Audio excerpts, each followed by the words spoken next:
A New York State of Crime. I'm Rebecca Lieb. I'm Jason Horton. And this is Ghost Town.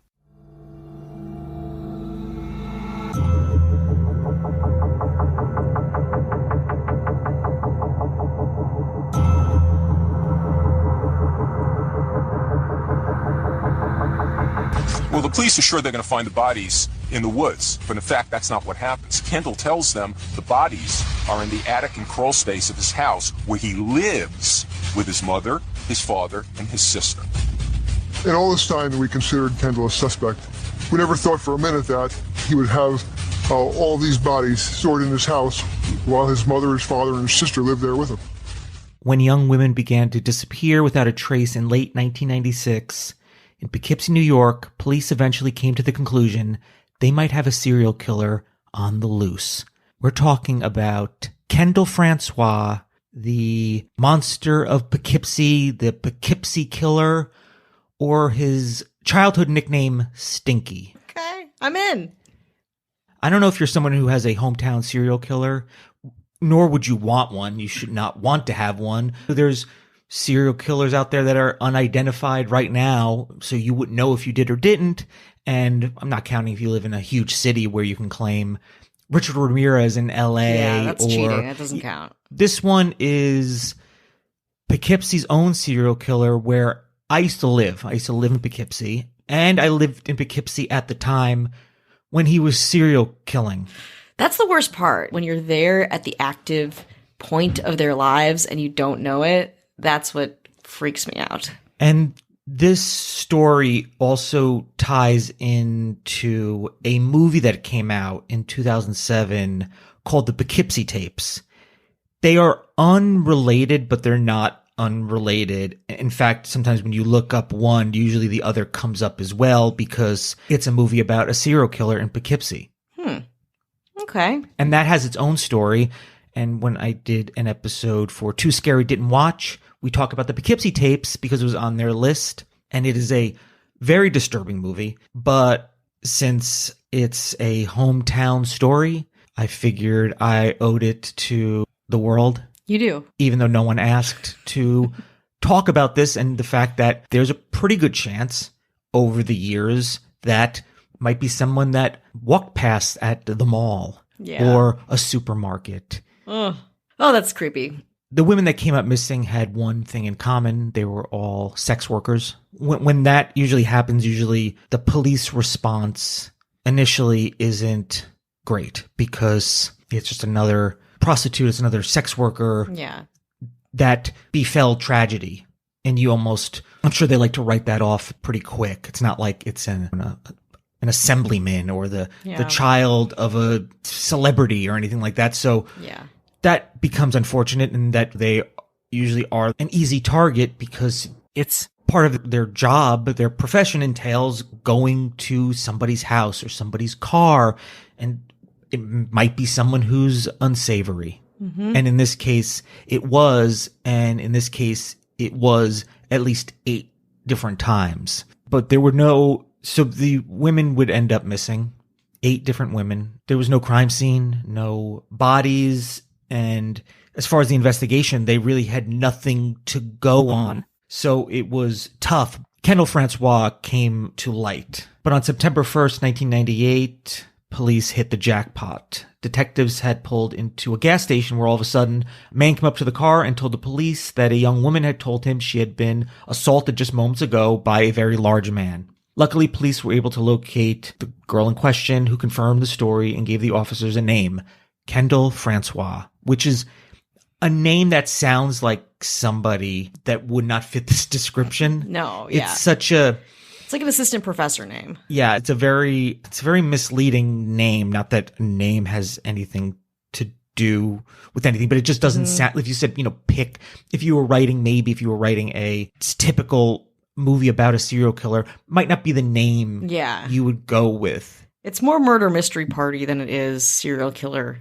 true crime. Kendall Francois was born on July 26, 1971, one of 4 children of McKinley and Paulette Francois.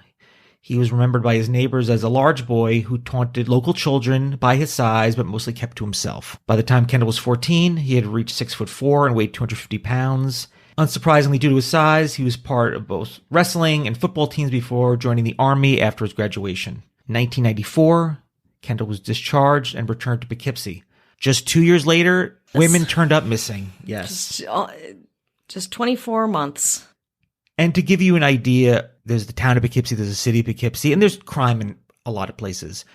But in the area of upstate, to give you an idea, it's about an hour plus from New York City. In fact, when I tell people, I went to high school in Newburgh, they're like, I've never heard of that. I was like, what about Poughkeepsie? Mm-hmm. Everyone has heard of Poughkeepsie for some reason. Whether they heard it by name, it's been mentioned in movies. In fact, I was just watching The French Connection. Yeah. They mentioned Poughkeepsie in there. So it's mentioned a lot. It's a pretty large city, but there are a lot of rough neighborhoods. Crack cocaine was a problem and probably still is in some way. Sex workers, people are trying to survive. They're trying to, that's all it is. People are just trying to survive. And unfortunately, anyone becomes susceptible, but I feel like you become a target and you're somebody who's not high on the priority of law enforcement. And that is also true for every city. It's every city. It's not, they're like oppressed and deprioritized because of stigma around their work. We'll actually find that one sex worker actually went to the police and they did nothing about it. So we'll talk about that in a little bit. Now, just another 2 years later, police located Kendall Francois and took him to headquarters. Over the next few hours, as Kendall admitted many things regarding the missing women, became evident they had just found their serial killer. Kendall had taken all the women from their street corners or wherever they were found, and he would take them to his home, and he would strangle them, sometimes just because he felt like it, or sometimes disagreeing with how much they were charging. Whoa. We're dealing with a bad person. Yeah. This is just somebody who is just a bad person, and I can't speak to their life, but it just seems like somebody that was also very unapologetic and unsorry for what they had done. What we're not sorry for, taking this break. It looks like fall is already here. People are headed back to school and the office. For me, I'm looking forward to the spooky season, and as usual, playing Best Fiends. Best Fiends is my go-to when I need a break from researching true crime and the paranormal. Best Fiends is that perfect travel companion for that much-needed break. You can take Best Fiends with you everywhere, and it doesn't require Wi-Fi, so no excuses. Collect more of your favorite cute characters as you try to defeat one more challenging level. I've personally made it past level 700, and Best Fiends has over 5,000 levels, so the fun is endless. It's the gift that keeps on giving. Every time you play, there's always something new to experience. Make the most of your downtime, and spend some time with Best Fiends. Download Best Fiends free on the Apple App Store or Google Play for free today. That's friends without the R. Best Fiends. Hi, hello, how are you? Hello. How are you doing? Not well, well-ish. We'll take wellish. Below well? Above. Let's take wellish. Okay. Everyone's wellish. Everyone's wellish. We can all strive for being wellish. Yeah, we can. We want to say hello to everyone who's listening. Thank you for listening. Thank you. Thank you to all our patrons for the support. Thank you. It helps. Definitely. And we want to say hello to the mayors. James Harrington. Hello. Dara Rosenzweig. Hello.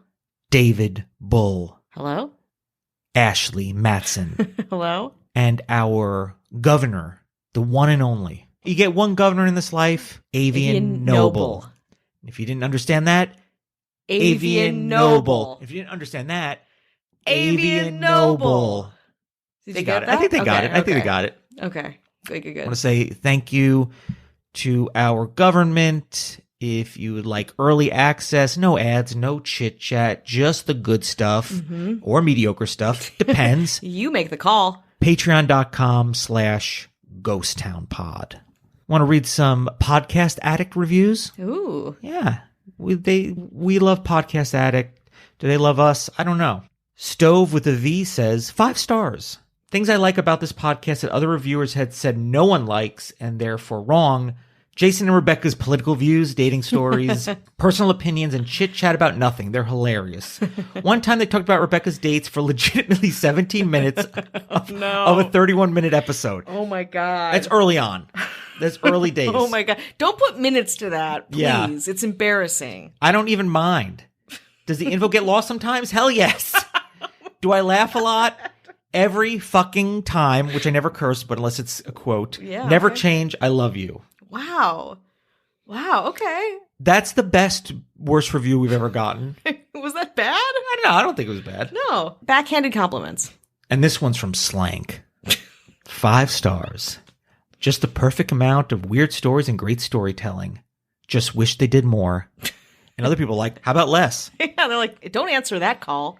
But anywhere you can subscribe, leave a review, leave a comment, wherever you listen to podcasts, it's all helpful. Absolutely. It gets new people to discover the show, and that is very helpful to us, and just more is better.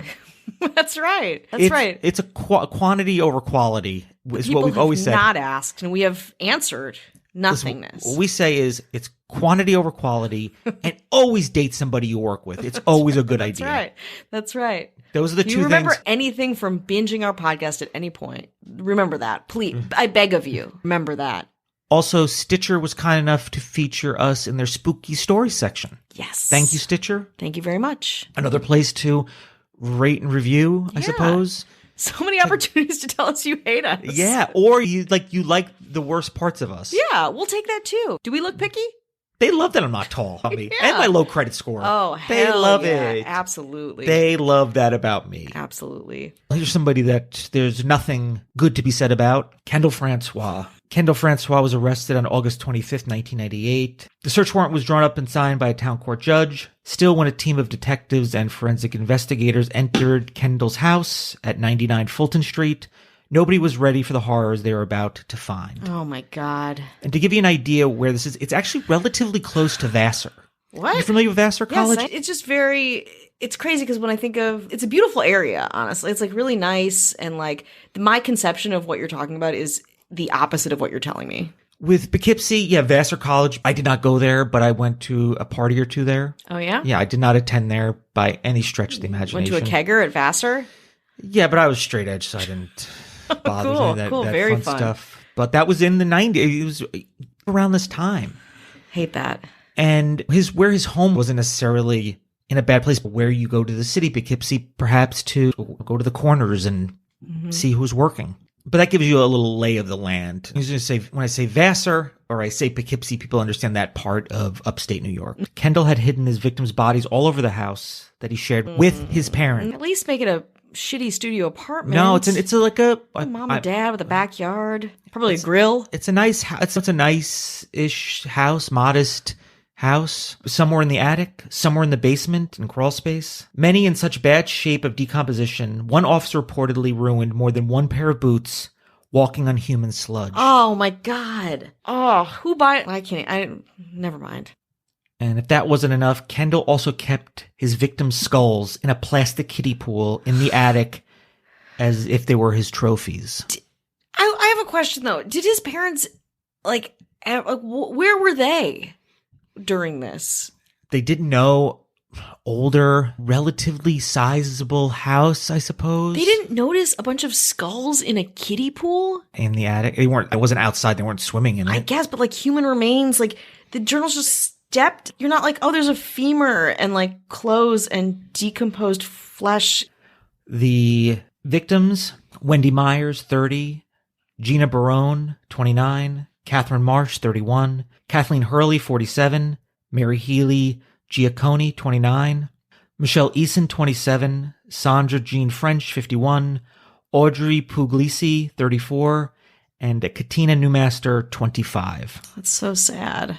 In August 2000, Kendall Francois was sentenced to life in prison without the possibility of parole, and that life lasted until 2014 when he passed away from, quote, apparent natural causes while incarcerated on September 11th at the age of 43. So there is a book by Claudia Rowe from 2017, relatively recently, entitled The Spider and the Fly. And according to the book, Wendy Myers, his first victim, 30, took his cash twice and then ran away. So there was a little bit of that. A relationship previously. They had a transactional relationship previously, but she would sometimes take the money and run. But in 1995 or around there, one of their encounters before he killed her, it's believed that she gave him HIV. Okay. Because he tested positive for HIV in 1995. Okay. There are some that say that contributed to his ill health and death. There are others that say that wasn't the case, but that's an interesting thing to have happen. Yeah. You know, that your first victim, and I don't know if he made that connection, because we're not factoring in other prostitutes that he didn't kill or people that he freaked out and got away before something could happen. Yeah. It's just the 8 are the ones that are accounted for, that he's admitted to, that befell a tragic fate. Yeah. Dying at 42 of natural causes certainly would point to maybe having some prior condition, but we don't know for sure if he had AIDS or if he contracted it. It's like... Yeah, he tested positive in 1995. Oh, he did test positive. He did test positive in Okay. 1995, and killings started between 96 and 98. Okay. And it's believed that he contracted that from his first victim, Wendy Myers, which is an interesting...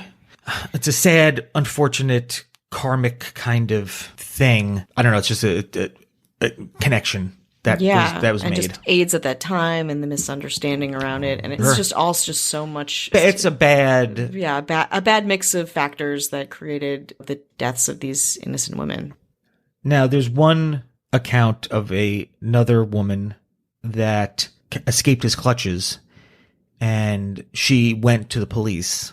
Debbie Annan's confrontation with Francois, she worked as a prostitute, had a drug problem, and like all of his victims, picked up while she was working on a street corner, took her to his house where he tried to strangle her to death. She got away, went directly to police, right? Great. Why don't you go to the police? Yes. Why haven't you gone to the police? Why isn't the first place you've gone to the police? She did that. She did that. Just for the record. She gave them Kendall Francois' name and address, but they didn't believe her and never followed through with the information. Oh, God damn it. It's just like the stigma around certain groups of people it's like you could have prevented so many deaths. And because of your own bias and your own stigma and whatever is happening in your fucking brain, cops of Poughkeepsie, you didn't. You couldn't. You could. Oh, God. Those are always such frustrating parts of the story. She didn't say there was like aliens coming that kidnapped her. They're saying something like, hey, listen, this woman is obviously, maybe she's obviously under the influence or not. She's admitting, she's not saying, hey, I'm a real estate agent. No, but she's also like, it doesn't matter. It doesn't matter. She gave this person's name to the police. And she's like, this just happened to me. Can you investigate this? And it doesn't seem like that's something that's hard to believe. It sounds something very reasonable to say. It's not. And maybe they're just like, there's that stigma, maybe. And if it's true, like that's what you get type thing. That idea of the trash takes out the trash. Of course. It's like awful. Horrible. It's horrible. And even if they just went there and poked around, even if that just dissuaded him from doing things, it could have changed, at least possibly changed the course of what happened. Yeah, or put him on their radar. Put him on their radar. Put him on somebody's radar. Do your job. I don't care what you believe. I honestly, I don't care. It's just do your job. That's what you get paid to do, is to investigate things like this. And if somebody's it's not like you're showing up on the scene and taking a statement. They're coming to you and saying something that sounds like something that would happen. Mm-hmm. And I guarantee it's not the first time these cops are like, what? For sure. What is a sex worker? Yeah. What is a sex worker being attacked by someone? I don't understand the concept of that. Truly awful. So, speaking of awful, okay, let's get into the Poughkeepsie tapes. The movie The Poughkeepsie Tapes is interesting because it came out in 2007, went to some film festivals, and then was gone and didn't resurface until I think 2014. And when you have a lost film, for whatever reason, people are like, I want to see that lost film. Yeah. What's with that lost film? I feel that exact way. And it's interesting to have a movie, the Poughkeepsie Tapes. Not a very exciting name. Anything with tapes is exciting, but it's like the Poughkeepsie Tapes. Yeah. And I don't really see much of the writers and directors attributing anything to Poughkeepsie having a relatively high profile serial killer. Mm-hmm. It's it's just like thing that can't be a coincidence. And even though the two stories aren't necessarily connected, it has to give a little bit to it. It's got to add a little bit, because otherwise the directors and writers, I think, are from Minnesota. So it's not they're like, hey, listen, we grew up here. We want to call it this. Yeah, they don't have much of a connection. We don't think. I don't. Yeah. I was born in Hackensack. The Hackensack tapes, and I believe that Kendall Francois was at least in some way part of the genesis of the story. And this is one of those found footage things, even in 2007, which in talking to Too Scary didn't watch.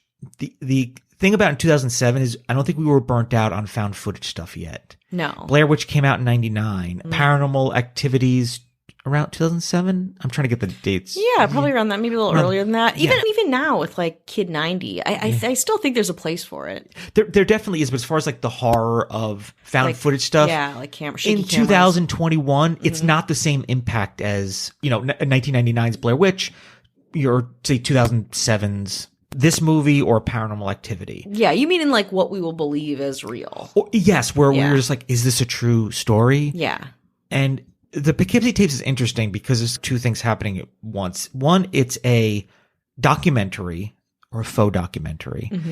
And the way it's filmed, it either is on purpose it's like almost satire-ish a little bit, because you could tell that these are not, even in 2007, I'd be like, this doesn't really seem. It doesn't hit. It doesn't really hit, or maybe that's the point of it. Again, this is 2007, so that when it finally got its release, it's maybe exciting because it's now available.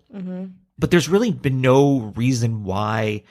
It might be something like, oh, we never got distribution and it was just too much of a pain in the butt to continue with, and then it finally got surfaced.